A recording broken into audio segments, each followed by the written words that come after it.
हरियाणा और ऐसे बहुत सारे बच्चे हैं जो तैयारी कर रहे हैं, दूर दूर अलग अलग जगहों से तैयारी कर रहे हैं, है ना।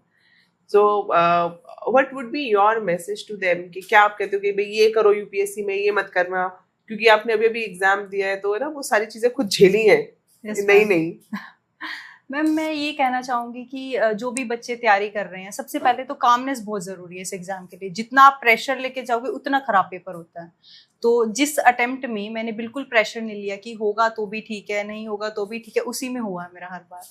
तो बिल्कुल काम रह के पेपर करना है। और दूसरी चीज, आपको बहुत ध्यान से क्वेश्चन पढ़ना है। कई बार क्या होता है, हम जल्दबाजी करते हैं, जल्दबाजी में ऐसे फटाफट करने की कोशिश करते हैं, वो नहीं करना है। मैं तो एक तो राउंड्स में करती थी एग्जाम, अगर प्री की पर्टिकुलरली बात करें क्योंकि प्री आने वाला है, तो वो मैं 3 राउंड्स में करती थी। पहले राउंड में जो बिल्कुल मेरे को 100% आते हैं वही अटेम्प्ट करती थी। तो तब तक जब हम फर्स्ट राउंड करते हैं ना, तो सारे क्वेश्चन हम रीड कर चुके होते हैं 1 से 100 तक। तो कई बार क्या होता है, पहले क्वेश्चन का आइडिया 100th क्वेश्चन से भी लगाया जा सकता है। तो ऐसे ही सेकेंड राउंड में जो 50-50 आता है वो, और फिर थर्ड राउंड में जो इंटेलिजेंट गेस से हो सकता है वही।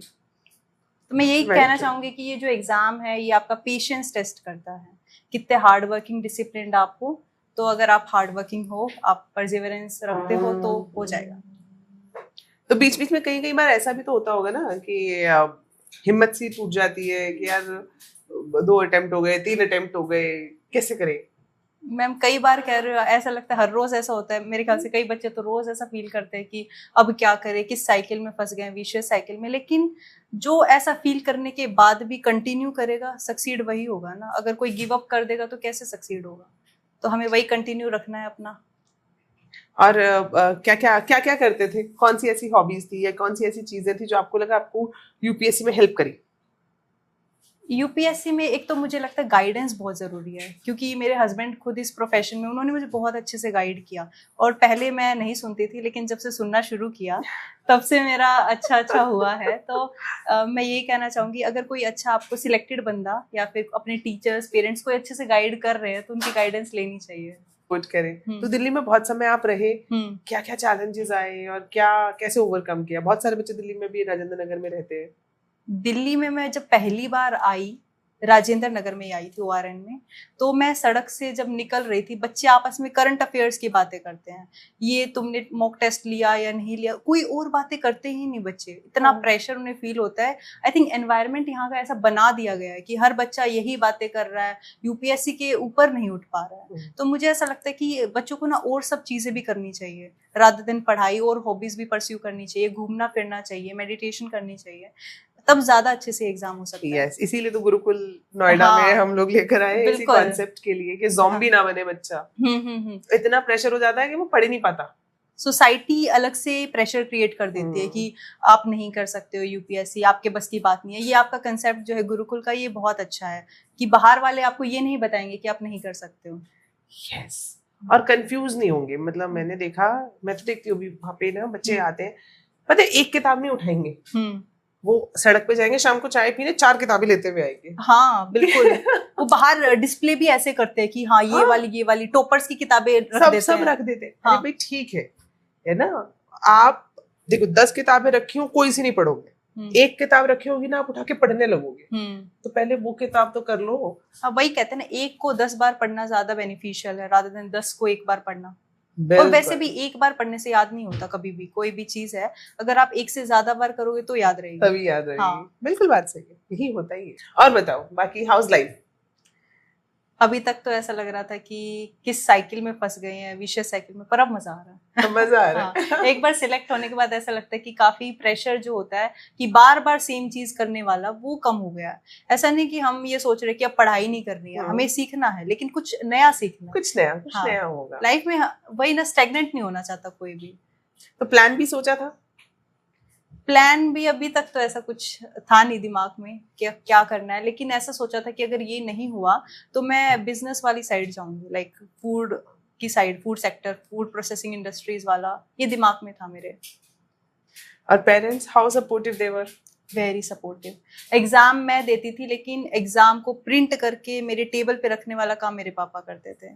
मेरी मम्मी ने बिल्कुल ऐसे अलग से रख रखा था कि पढ़ाई कर, कोई घर का काम भी नहीं कराती थी मुझसे कि तू पढ़ लिख के बन जा बस। और भाई ये मार्केट से कुछ भी लेके आना, सब बहुत अच्छे से कराते थे मेरे घर वाले। मुझे ऐसा लगता है जब हम तैयारी करते हैं ना, हमारे साथ हमारे पेरेंट्स भी और पूरी फैमिली तैयारी करती है। सच में ये बात बिल्कुल सच है, वो खुद अपना मतलब बहुत चीजें कॉम्प्रोमाइज वो भी करते हैं कि हाँ बच्चा हमारा पढ़ लिख ले, क्योंकि सोसाइटी ऐसी है, रोज उनको रिमाइंड कराती है, अरे बेटी की शादी की उम्र हो गई है, क्या कर रहे हो आप लोग, लेकिन हाँ। वो फिर भी नहीं सुनते हैं, वो करवाते हैं कि नहीं। वो करवाते हैं। हाँ। How has been your journey overall? जैसे तैयारी करी, तैयारी करते करते कुछ ऐसे मोमेंट्स जब आपको लगा हो कि हाँ मुझे you know life is good, कभी ऐसा लगा हो कि नहीं बहुत डिफिकल्ट है?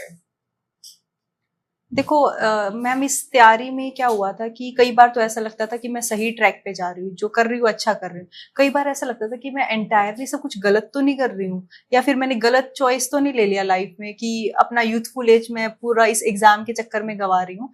तो तब तक तो बहुत सारे हर सेकेंड डे अलग अलग थॉट आते थे कि अब क्या होगा। और एक थॉट ये भी था कि हस्बैंड को अच्छी पोस्ट मिली हुई है, कई लोग एक होता है ना कि लोग ऐसा ना सोचे कि इस वजह से शादी करी हुई है कि हस्बैंड IAS है। तो बहुत सारे थॉट्स डेली डेली आते थे, लेकिन अब खुद सिलेक्ट हो गई हूँ तो बहुत अच्छा लग रहा है। अब ऐसा लग रहा है कि हाँ जितनी मेहनत करी थी वो सामने आती है। That's lovely. तो स्टैंडर्ड बुक्स पढ़ी थी कि NCERTs भी पढ़ी थी? शुरुआत तो NCERT से ही करी थी, क्योंकि शुरुआत में आपको नहीं पता होता कि क्या चल रहा है, आपको एक बेस बनाना पड़ता है। तो NCERTs एक बार रीड करके उसके बाद स्टैंडर्ड बुक्स पढ़ी थी सारी। स्टैंडर्ड बुक्स पढ़ी थी? हाँ, मेरे हस्बैंड ने एक एडवाइस मुझे दी थी, मैं सब लोगों को देना चाहूंगी कि नोट्स प्रिपेयर कर लें। नोट्स बहुत हेल्पफुल होते हैं, क्योंकि एग्जाम का जो ऐसा एनवायरनमेंट होता है ना, बैक टू बैक एग्जाम होते हैं, उस टाइम पे किताबें तो नहीं पढ़ पाओगे। उस टाइम पे वो शॉर्ट नोट काम आते हैं, क्योंकि कॉन्फिडेंस चाहिए होता है हमें किसी भी एग्जाम में जाने के लिए। तो एक बार सब रिवाइज हो जाता है ना फटाफट, तो कॉन्फिडेंस आता है, फिर हम और अच्छा और देखते हैं ना कि ये सब हमने ही लिखा है। हाँ और नोट्स में हम वही ऐड करते जो हमें याद नहीं होता, तो वो फटाफट और दोबारा रिवाइज हो जाता है अच्छे से। अरे वाह, बहुत बढ़िया। I am really happy for you. Thank you ma'am, thank you so much. Thank you ma'am, आपकी दुआएं रही तो बहुत अच्छे आगे जाएंगे। यस। और मतलब गर्ल्स के लिए you will become a motivating factor.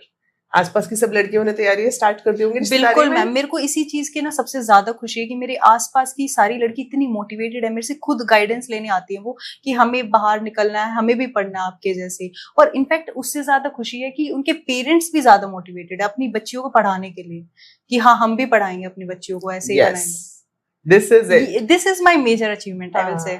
Yes, so happy, congratulations. Thank you ma'am. है ना, फिर अब अच्छी अच्छी पोस्टिंग करो और उसके बाद फिर मिलते हैं। बिल्कुल, अब मिलते रहेंगे मैम।